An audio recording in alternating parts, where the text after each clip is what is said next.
अरे लहरा लहरा लहराई हो चुनरिया लहरिया हाय लहरिया मैया रानी के चुनरिया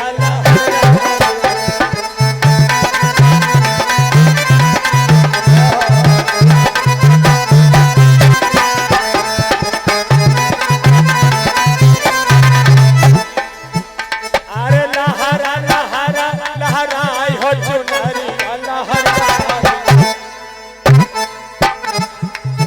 हाय लहरिया मारे मैया रानी के चुनरिया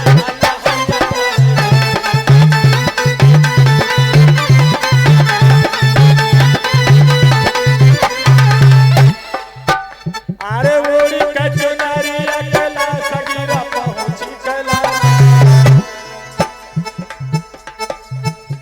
अरे ओड़ी के चुनरिया गला सगीरा पहुंची गला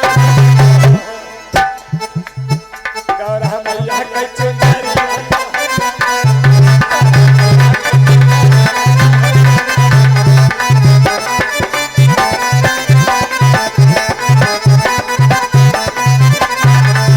सभी माताएं बहनें तालियों के साथ सुनें।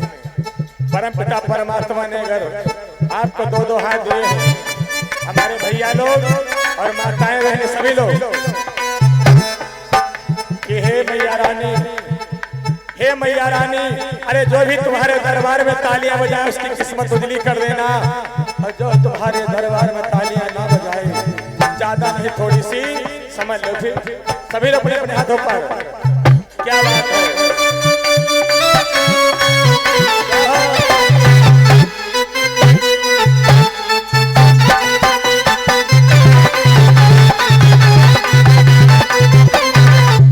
अरे लहरा लहरा लहराई हो चुनरिया हाय लहरिया मारे मैया रानी के चुनरिया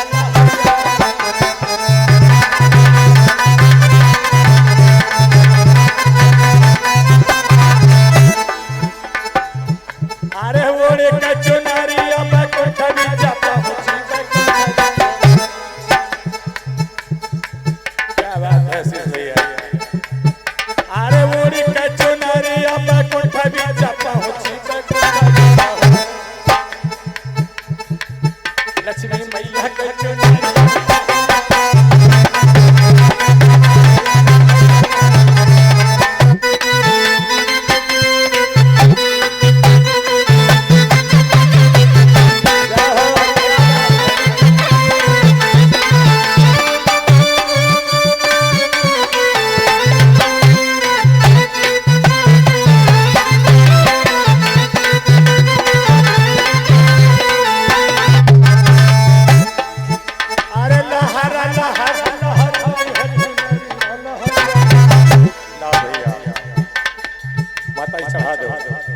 चढ़ा दो परसा ले लो। अरे लहरा लहरा लहराई हो चुनरिया लहरिया परसा दे दो, परसा ले लो।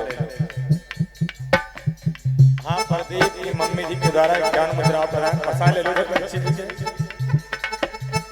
अरे लहरा लहरा लहराई हो चुनरिया लहरिया